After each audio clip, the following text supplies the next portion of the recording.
Confidence is the voice of your wholeness. Now, this is probably the most controversial part of the definition, because the voice of your wholeness means it's all of you. And that includes the raging part, the inner critic, like all of those voices that you have labeled as ugly or bad or unacceptable. Why? Because, as I've already explained why, they're taking you to an unmet need. They're bringing you into a space of forgiveness and love, actually. So confidence means that you can hear all that is. Hello and welcome back to the Avoiding Average podcast. My name is Susan Gates, your host, and today I'm really excited because I have another guest with me. Her name is Nicole Rogers. She is a confidence coach, a best-selling author, a speaker, and a spiritual leader who has founded her own method called the Zen Red Method. And I'll let Nicole jump into that a little bit more and give us a little bit more background. But Nicole, thank you so much for being here with me today. Thank you for having me on here, Susan. I'm very excited about our conversation. Yes, me too. I met Nicole probably about a year and a half ago, right at this point. And I was fortunate enough to be able to do an Akashic reading for her, and I'm thankful for her giving me the practice as well back then. And I just really loved her presence. And so I've been following along with her email list, and I've loved a lot of the things that she's shared. And so I'm excited to bring her on today and just be able to share more of her wisdom. And so, Nicole, I would love for you to kind of explain a little bit more about what you do. I know I just highlighted that really quickly, but I know that there's so much more than that. Okay, you got it. Wow. So I'm trying to think where I want to start. I think I'll just start with confidence, because it took me a little while. Like, I've been coaching for 10 years, and I had a 20-year career as a professional performer. And so what happened was I lost everything in my life. It ended up being this amazing gift, actually, that brought me back home. It brought me back to faith and a spiritual practice. And that beautiful moment where you're really like looking at your life and asking deep questions. And because everything's falling apart, you're actually willing to rebuild, and willing to rebuild in a different direction. And I was very fortunate to have a great life coach at that time that was giving me all these powerful questions. Questions that I had never asked myself, because as a performer, the questions I was asking myself were very consistent, but they weren't so much about who I was as a person. They were much more about how I was being perceived and how I could achieve what I wanted. But I love the industry so much, but the industry doesn't really lend itself to a lot of self-reflection, because there is so much outward attention. Mm-hmm.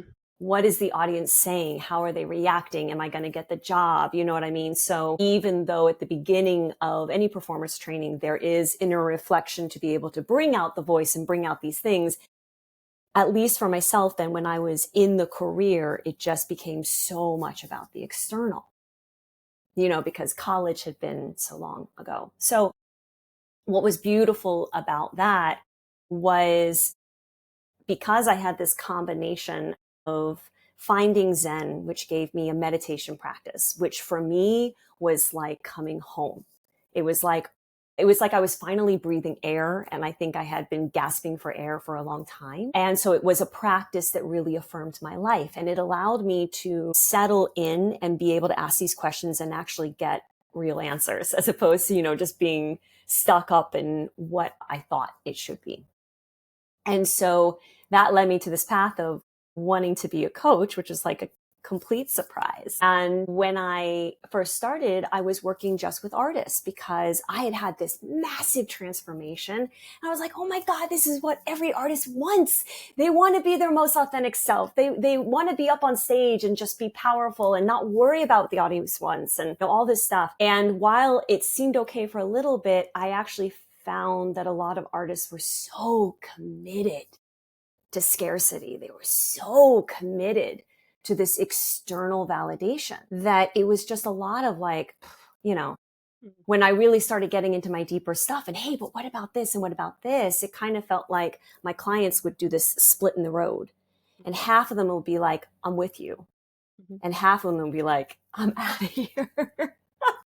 scared him off. Yeah, yeah. And so it was over time, it was becoming exhausting for me.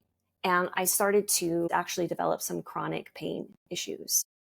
And so I knew that I had to change things around. And I did a huge rebrand in 2020, right before everything shut down, of course. But I was coming from much more a place of clarity and realizing that my work was far more spiritual. It was really talking about this concept of wholeness, meaning that we are accepting all of us, something that when I found Zen, something that was literally life changing for me was that I was born perfection, that I had a Buddha within, that there wasn't anything that I had to earn, that this is how I was born, this is how I was. And it changed a lot for me, like that very simple thing. So I started more in this spiritual way, and it took some time. I'll be honest, the world shutting down and all the changes that had on the coaching industry affected me because I was also changing who I was working with. And I was realizing that what really lit me up was working with people that were in front of audiences. And that doesn't just mean artists.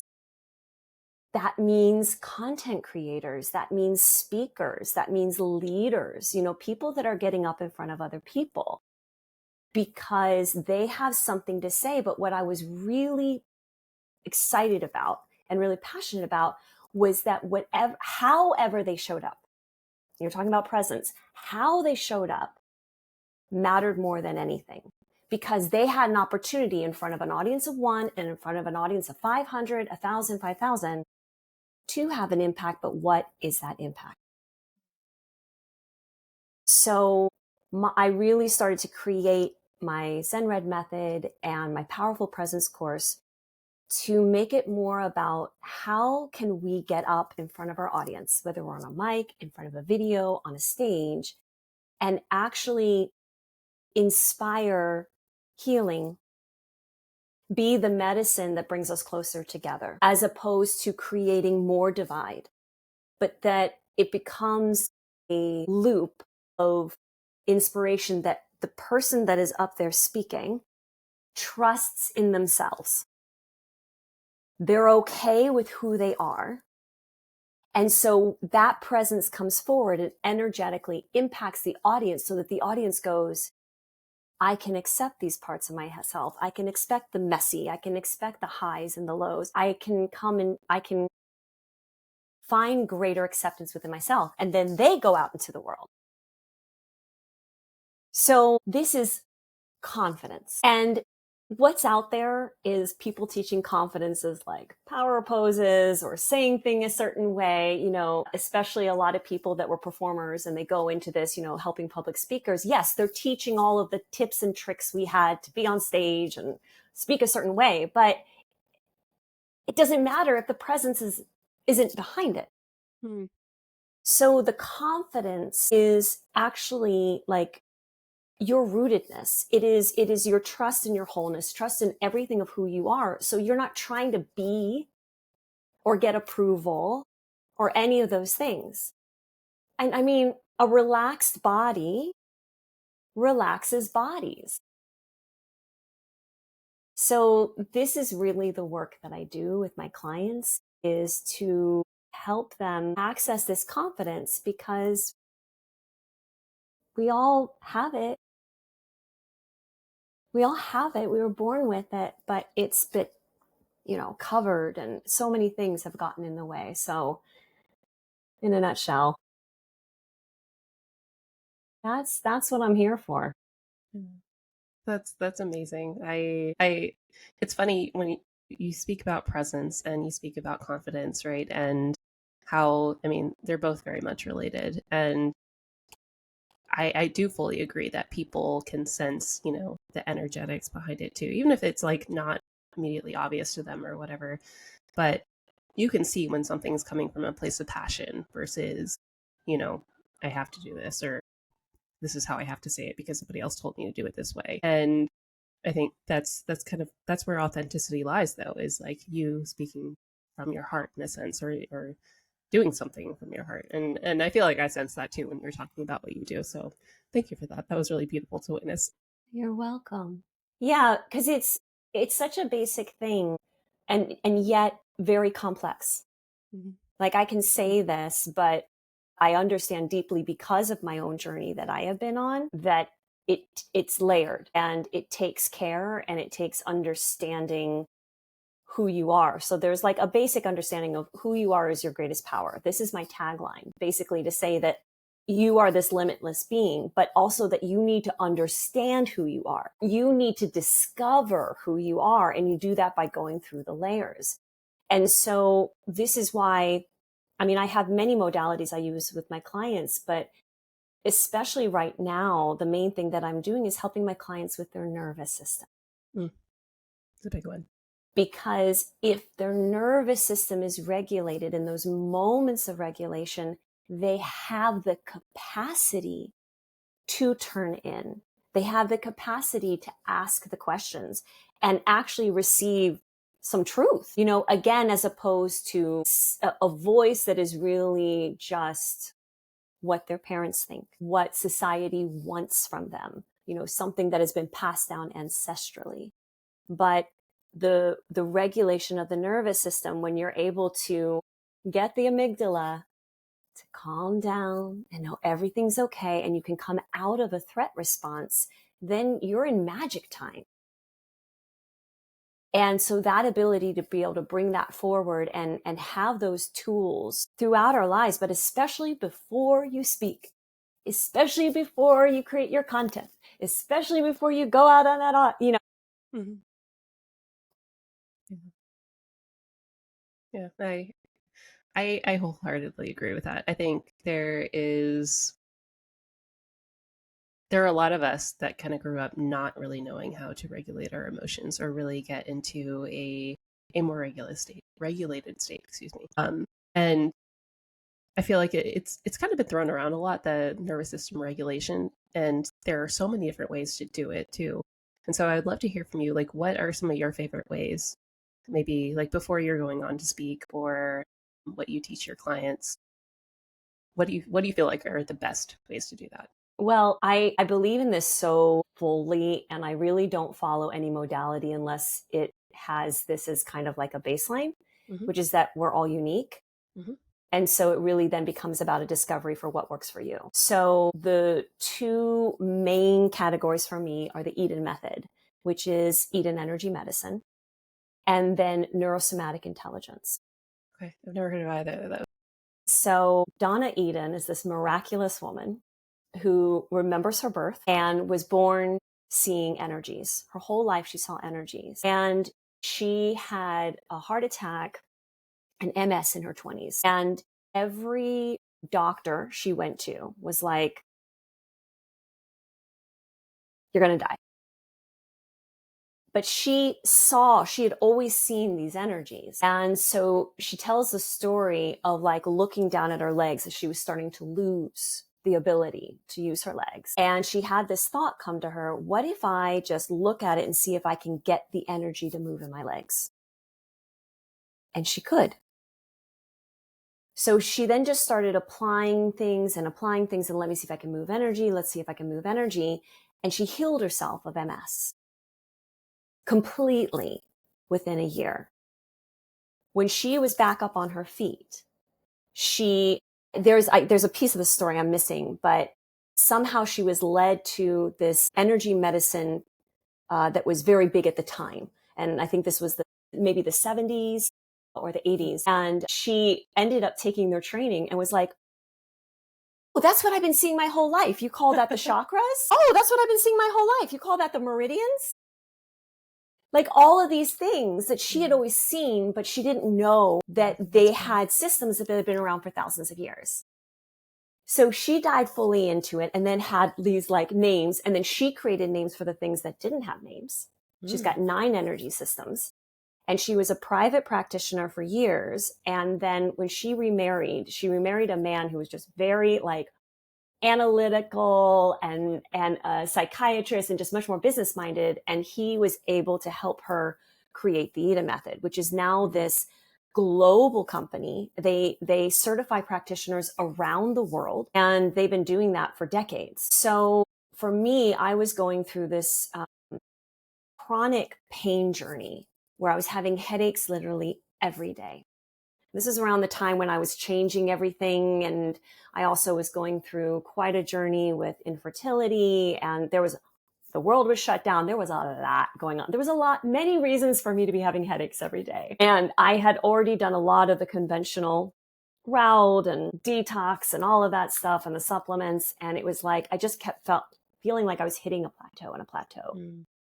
And then I started doing Qigong and was finding that was really helping, like big time. So, I was already in Zen, Qigong, right in this Eastern philosophy. And then my mom actually was the one who introduced me to the Eden Method. She gave me a little book. And when I first looked at it, I was like, this looks like Qigong. I don't need to learn this. But then it was the same thing with the Qigong. That was like, it was only bringing me so far. And I was still having the headaches. And so I was like, well, why don't I check this out? So I did. And it was like things just really started opening up because I was realizing that it was about my nervous system. Mm. It was no longer about toxins, because I had spent a lot of time with like clearing toxins from my body. It wasn't about that. It was about my nervous system was fried. So the Eden Method is completely comprehensive. Okay. For anyone who's listening, please check it out. EdenMethod.com. No, I don't make any commission off this. It's changed my life. I teach it to my clients. I think it's amazing. And Donna Eden is like this miracle of a woman. Like just this bright light at 82 that you're like, you're 82, you look like you're 50. Wow. That's pretty good motivation for some. I know, right? But I began with her because I took a trauma course through the Eden Method. And that was like a real turning point for my headaches, because I was addressing the triple warmer meridian, which is the meridian in the body that governs your fight, flight, or freeze. Mm. So I now had a daily practice around calming the triple warmer and being like, whoa. So I was using that and finding great success with it. And then for me, I don't know if your audience is familiar with the work of Dr. John Sarno. Are you familiar with him or not? I'm not. He's no longer with us, unfortunately, but he was a pioneer in pain management, and he really helped people that had back pain and chronic shoulders and like all these things. And in all of his books, he comes back to the same thing, that the pain there's nothing wrong with you, that it's unconscious rage. Mm. Ooh, that hits deep. So I spent last Christmas with a heating pad literally like tied around me on my back. And thankfully, one of my closest friends was like, Dr. John Sarno. And so I went and checked it out, and it was like a transmission, like checking out his stuff. And it was like, oh. So there was this kind of like, not so much tied into the nervous system, but this emotional life. And so I was finding all of this like transformation around myself, around the emotional life as being the cause for pain. And then I got invited into this webinar for neurosomatic intelligence. And that's the training that I'm in right now. So neurosomatic intelligence. Neurosomatic intelligence is like this amazing marriage of applied neurology and neuroscience. So there are all of these incredible tools that you have for the nervous system, for different parts, because we have the vision system, we have vestibular, we have respiratory, we have sensory, we have 5 different systems, but that it's completely based on your unique system. So they have this assessment tool that you teach your clients. I teach this to my clients. Then you try a tool, and if you get a positive assessment, rock and roll. If you get a neutral assessment, it means like a little more stimulus. If you get a negative assessment, it's like, let's just put that to the side. So I really appreciate this because, again, it's bringing back to who am I? Discovering myself and what my body needs, what my system needs, because my system is based on my history. So these tools will allow my clients to access their confidence because, again, they're regulated, but they've also like, I know who I am. Yeah.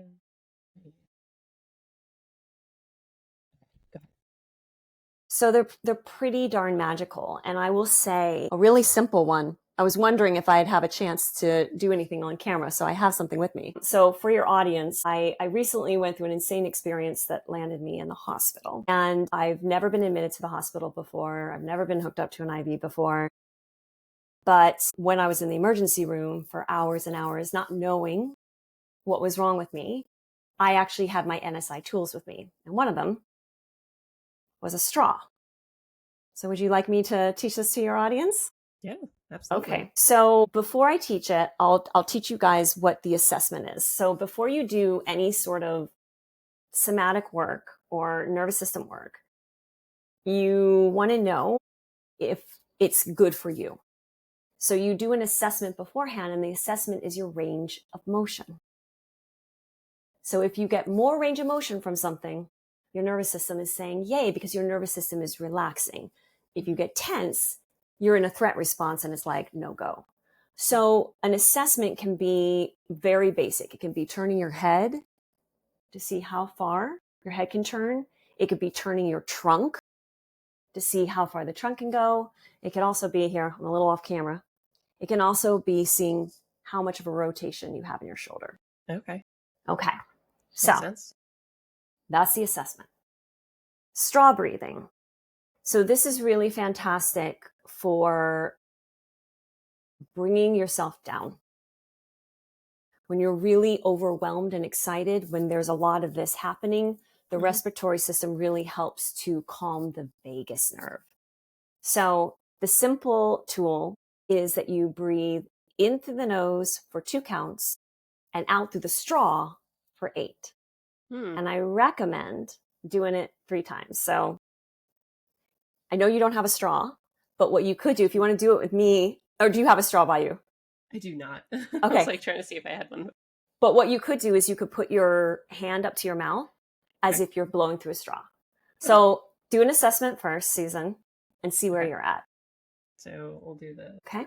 All right. So we'll breathe in through the nose for 2, and then you'll breathe out through your like straw size hole Okay. for 8, and we'll do that 3 times. Sound good? Okay. All Sounds right. good. Breathe in, 3rd time, breathe in, and then take your hand away and just breathe in through the nose and out through the mouth normal, and then reassess. I think that was farther. How did that feel for you? It felt pretty good. I actually do really enjoy breath work, and so that's like that really does align with what I know works for me too. And so it's like I could already feel like my body kind of releasing some of that tension as I was just doing the breathing too. So thank you for sharing that though. I like that. You're welcome. And another beautiful thing it does when our nervous system is regulated is our vocal tone comes down, which means we're also in a more relaxed state, which means like the vocal cords are opening up more, breath is flowing more easily. So that's also great for before you're speaking and things like that. But if you didn't have as much of a payoff, I just threw my straw. If you didn't have as much of a payoff, it might mean that you just need more repetitions. So maybe for you, it's like 5 or 10. I mean, what we're taught is to actually work our way up to 20 minutes. Wow. Yeah. So That's fair. That's cool. Well, thank you for sharing that. I think you're that's welcome. I think it's always helpful for people to have different tools available for them. And I know that there's so many different methods out there for nervous system regulation. I personally practice breath work, and so like that, I know that that is very helpful. But I also know that there are other people who don't really like that either. And so, do you find that like when working with clients, there people have resistance to some of the methods even before trying it? Yeah. And I mean, that's why the assessment is so important. And also me knowing my client, because having an idea of their history, like through an intake form and also, there's this thing about if they're a top down or a bottom up. So if someone is and of course, not everything is black and white, but if someone is a top down, then they respond very well to visual stimulus. Like they love it and they want to do it. if someone is a bottom up, then they really need to move first. And vision is kind of like they don't want to do it. Like you said, it's that resistance because they need to enter in a different way. Mm. And so again, it's like the knowing of my clients and giving them these tools so that we can be entering in the way that feels good for them. That they're getting this, what we call a high payoff tool, which means this positive response, like a big range of motion. It's like, okay, your body's saying yes. Yeah. Yeah. That's cool. I love that. I wanted to go back to something that you had mentioned earlier when you were talking about Dr. John Sarno Mm. with and when you had mentioned that with like shoulder pain, back pain can typically relate to internalized rage in a sense. And like, I feel that because I am constantly the person that needs to go get a massage for my back because I have all these knots. And more recently, I feel like I've been becoming a lot more accepting to the rage that comes up and feeling that and allowing that to be rather than just shoving it away. And so I'm curious about like how that has come up for you or influenced you in a sense and how you've been able to work with your own rage in a sense. Yeah, I mean, this is a very appropriate question for right now. You're on my email list, so you I know saw the what email I'm. too. I didn't even think about the email, but I was like, oh wait, she just mentioned that. But yes, I would love for you to share to others. Yeah, I'm happy to, and I feel like this is really, really important for women because historically our anger has not been acceptable. It's not been acceptable. And for myself, I definitely was raised to be a good girl. I was raised to be ladylike. These were the words that's not ladylike. You know, there was a lot of reinforcement around these things. And so it was unconscious for decades. But as I'm ending my 40s, um, it's been my 40s where everything's really backed up around that, you know, for me to be like, wow, like understanding the good girl conditioning and really starting to seek practices around my rage because it was just unconscious for so long. So what has been, I think, the most transformative for me, and it's always made me smile because I'm like, this is literally what I teach. But you know that we always teach what we need, right? We teach the processes and kind of like what our life's work is on this planet at this time is acceptance. Every time that I have judged my anger and judged that part as unacceptable or you can't be here or you're bad, and there's so much language around that, especially in the spiritual community. And Mm-hmm. sometimes it can be very confusing within even Eastern philosophy, like within Qigong and everything that they say. And so you know, you're getting all of this messaging about what anger does to your body. Backaches, all kinds of liver problems, all kinds of chronic health issues. So it feels like, well, if it's so bad and it's doing these damaging things, then I shouldn't have it. But that's actually the place to work, is that I shouldn't have it. So for me, just very recently, I went through a very trying situation that landed me in the hospital and felt very betrayed by people close to me. And there was an enormous amount of anger, enormous amount of anger. And in the beginning, I felt like I was doing everything I could to process it. You know, I was doing the somatic shaking and the raging and all of these things that I had been taught. And after doing all of that, then it was just like, I knew that the only answer was forgiveness. The only way to move forward is forgiveness when you can let go. And I know this from my divorce, but it just, you know, it just felt, there were aspects to this situation I hadn't experienced before. And so I was feeling a little lost, you know, it's like, I felt like so much of my divorce I could bring to the table, but it was like, but this was different.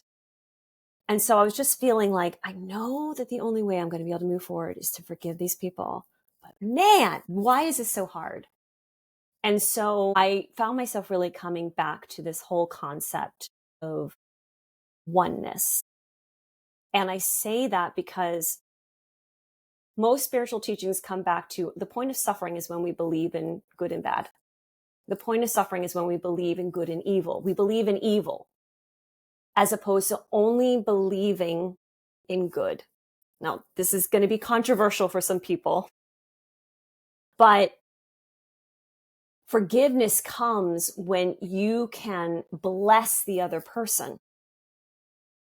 and allow them to be a teacher and say, oh, they've actually been for my highest good. This experience has led me to my highest good.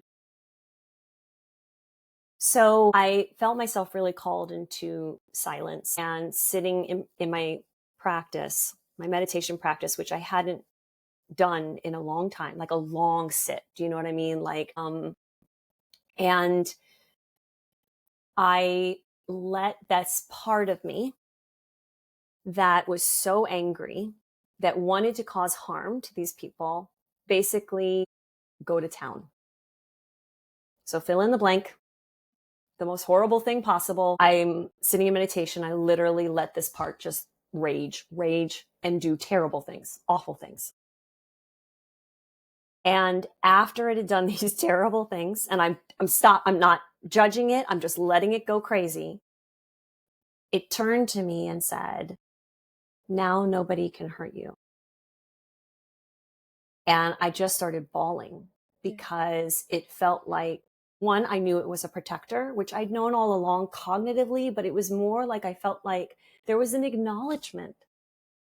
Like, it's been awful. I won't get into it with your audience, but let's just say really bad. Yeah.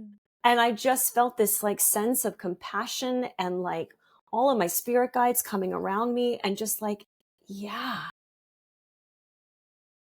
And after that, I felt I can forgive them. So the wave of forgiveness was actually by letting the part of me that was most unacceptable, most crazy, to accept it and to let it say what it needs to, because what it was actually saying under I want to hurt them was, I don't want you to be hurt. Yeah. So, that requires stabilization, right? For me, that comes through many things. My meditation practice, I stabilize. A lot of people don't stabilize in meditation. In fact, it makes things worse. But this is why I'm so passionate about the stabilization around the nervous system regulation, so that everyone can be coming to these places where you can then turn towards these parts of yourselves that you labeled as bad and evil. You've labeled them as evil because you believe evil exists, but that means you've created evil within you. And there is no evil within you. There's nothing evil within you. But in order to be able to turn towards what you've labeled as evil, you need to have the capacity, because then when you can, you will find that part, that critic, that gruesome part of you actually has just been trying to protect you and love you all along. And that when they can speak, they will be transmuted and transformed back into the original source, which is love. And then if we just have love within us, that is what we will give to the world. It's amazing. Thank you for sharing that. I think, yeah, I wholeheartedly agree with everything that you said. And I think for a lot of people, it is really hard to get to that place for nervous system reasons, for beliefs or things that they've been taught that is not okay. And similar to you, grew up, have to be the good girl. You can't scream, you can't yell, you can't have these awful feelings or emotions or whatever. That's not nice. And it's so hard to shift that mindset, and it's so hard to get out of there. It usually takes like that breaking point where you're like, oh God, I do have this within me and I do need to get it out. Because otherwise it just sits there and then causes havoc. So, you've been through this process. You help your clients through this process. What comes next? Next, after a client going through this, well, then they get to create the impact they desire. They get to be their most powerful self, right? This is, most people come in with the vision, mm-hmm. and it's not happening. The business, the book, the art, the relationship, you know what I mean? Like, it's not happening. And they It's not what they're doing isn't working. Something's in the way. And they'll say, I don't feel confident. I just don't feel confident. And I'm like, yeah. So this is what I get so excited when I see my clients just like create their own shows and launch their first books and launch their businesses and all of these things. And they're like,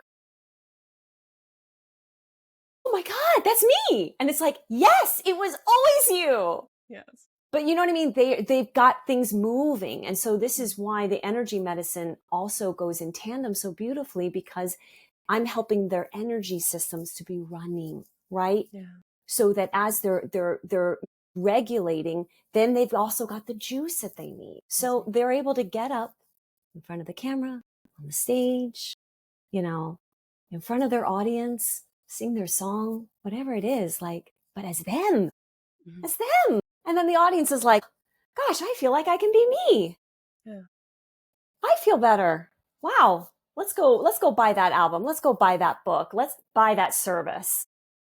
Let me buy a ticket to their next talk. Let me join their team. You know, I want to be a part of that person's team. Powerful stuff. It's amazing. I don't know. I think it's so interesting because it's just like it seems so simple, and there's more to it, right? Like you had mentioned, and but how often are people, afraid of going there? All the So I think time. that's part of it, right? All the time. All the time. And they have the tools. So what happens, so I also teach nonviolent communication. This is like a core part. And so with nonviolent communication, the basic premise is that you learn how to identify your feelings. Mm-hmm. And your feelings are the doorway to the landscape of your needs. Your needs are your life energy. So my clients learn to say, I'm feeling angry. And then they learn, I'm feeling angry in an unmet need for, let's say, stability. Then they learn how to meet the needs of stability. And that in turn gets their life energy going. And so it doesn't stop them. So I'm feeling scared. Okay, let's say they're going to do something. They're going to launch their first podcast episode or something like that. I'm feeling scared. I'm feeling anxious in a need for, maybe it's safety. Okay, what can you do to create that? So it becomes, as opposed to I feel this and it stops, because this is what most conventional wisdom does, right? It just says you're feeling this. No, you're feeling this because. So then all the attention goes on the need and how to get your life energy going. And so my clients learn how to feel scared and take action, because they're relying on their confidence, because that doesn't go anywhere. You're still confident when you're scared. Your confidence it literally goes nowhere. So then it just becomes a feeling as opposed to a roadblock. Yeah. That's a great way to look at it, because I do feel like a lot of people just stop things because of a feeling and don't take the time to explore it any further, or do anything else. And I think, having at least your mind on board with, because I'm going to do something different to help create or fill that need, then, it's not as bad. It may still be a little scary, but at least you're like mentally hyping yourself up in that way. Well, and also, and this is really important for people to understand, that we are neuroplastic. So by you taking action, like this whole process, if I'm feeling scared and a need for, and I take the action, you're creating new neural pathways. So the more times that you do it, the more times the pathway goes until it becomes like, okay, oh yeah. And so there's this like going back and being like, wow, I just did something that scared me. I did it. And that becomes the new well-worn path. And so it's really important to put that in there, because it's a process, but also to understand that it's human. This is literally how our brains are created. We're neuroplastic. So this is another part where my where Zen really made such a big difference to me because they teach that change is constant. And they don't just mean around us, they mean within us. So if we are constantly changing, if we are literally built to change, yay, I might be scared today, and in 3 months, I might actually feel inspired. I might feel excited in a year. I might feel excited tomorrow. So that's another big thing that I'm always teaching. And it's actually like the foundation with my Powerful Presence course, which is like, change is constant. You have to understand that you are a changing being, and that gives you hope. That means that where you are now, the fear that you're feeling is not permanent. Thank you for sharing that. And thank you for throwing in that disclaimer. I don't know, the differentiation, but I do agree with that. I think that, the more times that you do something, the more comfortable you get. And so sitting with that fear and doing it anyway, same sort of thing, right? Well, And, regulating, right? Getting out the yes. straw or getting the stuff. Like, it's not about making the threat response higher. Do you know what I mean? It's about, here comes the threat response. I teach people to go through an NVC, but I also teach them tools. So they've got like, they're meeting the threat response with regulation. Mm-hmm. That is what creates the new neural. Yeah. Yeah. I'm just, when you were saying that, I was thinking back to a lot of the things that I've kind of done in my life and how I've progressed in the sense, like, growing up, I never would have thought that I would be speaking in front of people or doing a podcast or whatever. Like, I was the kid that wanted to sit in the corner because I didn't want to be seen. And just thinking about like the ways that you've kind of overcome that, there were times where it was just like straight up scary, and it was hard, and it took a little while to process the whatever happened. But then other times when it's like, you get into more of a calm state, it becomes easier and it is not as traumatizing, we'll say. Like, I was thinking about like childbirth or whatever, and that was, you have breathing exercises and stuff like that, but it's still a lot on your system. And so I know that was something that I struggled with too. And so I do like the distinction of having those tools too, because I think they are important. Radically important, because otherwise it stays in the body, and you don't want to take the threat response and then rewire that and make that worse. Yeah. So it's again, having compassion for the part of you that's scared, turning towards it and saying, hi, what do you need? And then doing that by giving fuel to that part. So you give fuel through some sort of regulation tool so that it goes, okay, I don't have to be so much on guard. And now there's like, you're a little bit more in your prefrontal cortex, which is where you're taking action. And suddenly you're like, I find I can take my hand forward. I find I can speak, whereas before you didn't. So it's not force, it's skill. Yeah. Great distinction. Thank you. So I know we've gone down this path of like what you're doing now, which is amazing. Like, I love the work that you're doing, and I feel like you're helping so many people with something that feels almost elusive in a sense sometimes, or just not so concrete. Like, when you think of confidence, like, people are like, yeah, be confident. You could be confident, and it's like, what does that actually mean, right? But I know that you have your own definition of what it means to be confident. So I'd love for you to share that. I think you touched on it a little bit earlier, but I would love for you to expand on that too. Yeah. So my definition of confidence has 3 parts. The first part is that confidence is the voice of your wholeness. Now, this is probably the most controversial part of the definition, because the voice of your wholeness means it's all of you. And that includes the raging part, the inner critic, like all of those voices that you have labeled as ugly or bad or unacceptable. Why? Because, as I've already explained why, they're taking you to an unmet need. They're bringing you into a space of forgiveness and love, actually. So it means that confidence means that you can hear all that is within. The second is confidence is the power and the wisdom of the universe within you. That you are literally made of the stars. You are a divine being. There is no like they're above me, I'm below, none of that. Like you are of the stars. And so it's the acceptance of that, that within you is divine light, is divine energy. And so that puts you in a very different place to be like, well, if I'm a divine being, if I am one with the universe, one with God, one with the goddess, one with earth, however it resonates for you, then whoa, Pretty powerful. I can do anything. Yeah. And the last one is that confidence is the essential ingredient that fuels your desires and your impact. So recognizing that accessing this is the life energy. It is this that will allow you to speak, to create the impact, to do the scary thing, all of that stuff.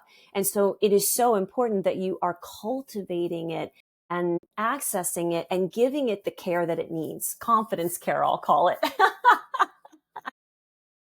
Yeah, confidence caretaking,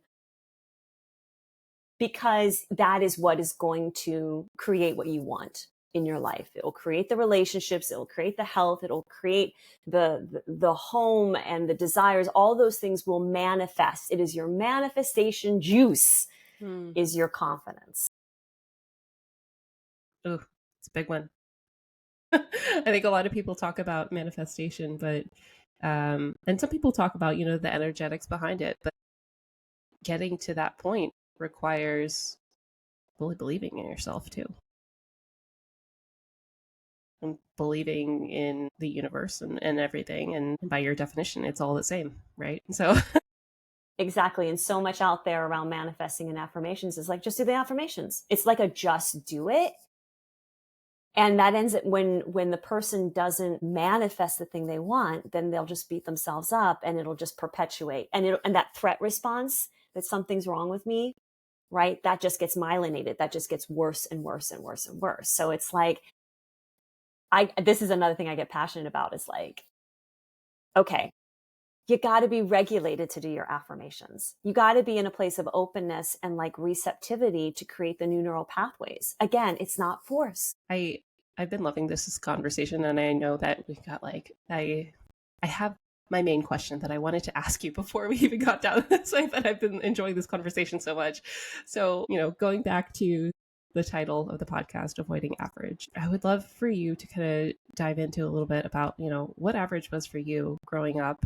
I know you've thrown in little tidbits of that in your story, but what did it mean to be average growing up, or what was it that you kind of strived for before you went down this whole pathway? Perfectionism. Mm. Mm, yeah. Which I'm now learning, especially through the neurosomatic intelligence, as a trauma response. Like, oh, whoa, perfectionism. Yeah. The good grades in school and being the lady and being the good girl and all of those Yeah. things. That was, I don't even know if I would say average, I would just say expected. Yeah. And so what happened for me when I lost everything in my life, I went through a devastating divorce. I lost a dear friend to a heart attack. I was in 2 car accidents and I was robbed. And all of this happened in 2013 in the span of 13 months.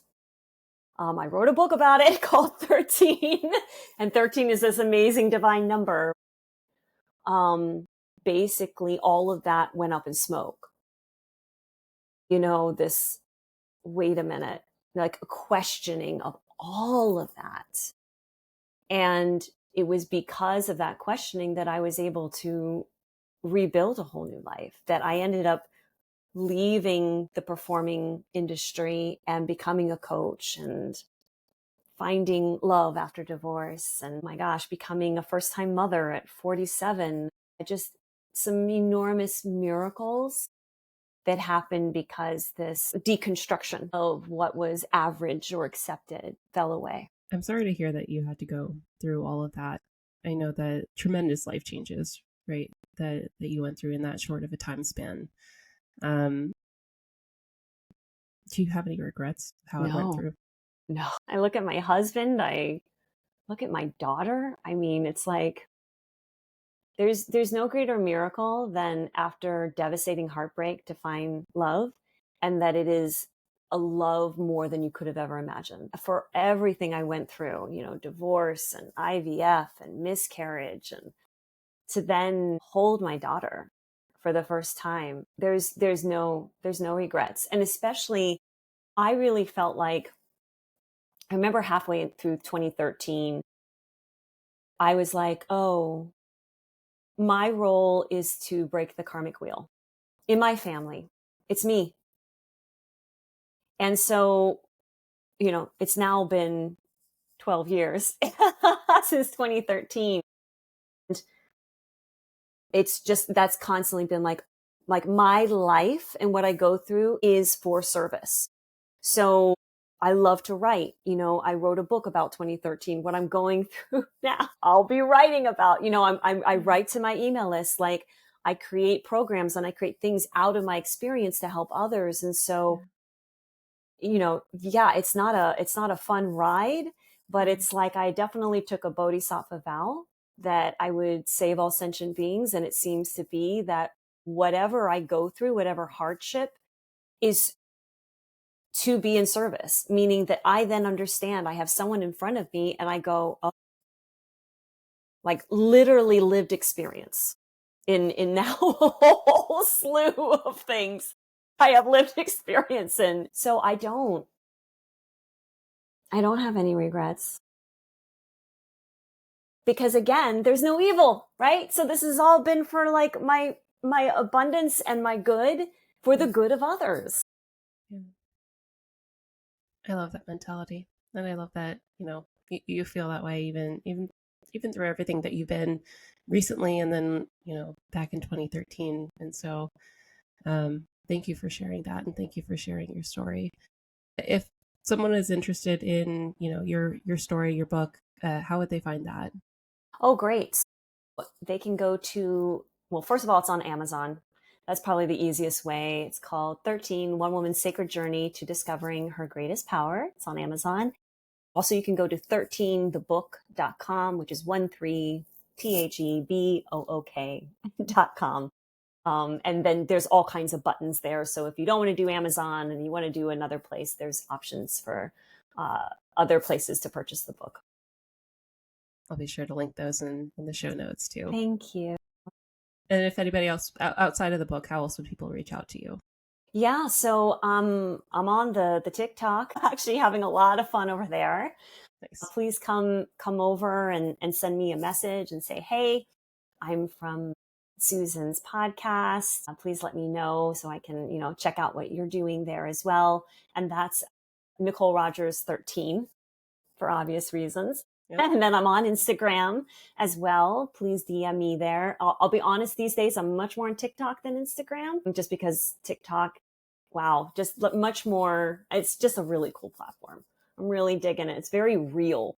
It's very, very real. Like women in their moo-moos and no makeup and just like telling it how it is. And I'm digging it. So yeah, I'm on Instagram. That's at Nicole_Rogers. Send me a message there. Otherwise, NicoleRogers.com is my website. If you're interested in us working together, I've got a course on there and also a contact form where you can just fill it out, and any questions that you have, I'd be happy to answer. Awesome. Thank you so much, Nicole. I've really enjoyed this conversation, and I love the stories that you've shared and the helpful tips. Really, I feel like there's so much wisdom there. So I can only imagine what it'd be like working with you as a coach. And so, thank you again for your time and for being here with me today. Thank you, Susan, for having me. I appreciate it. Absolutely.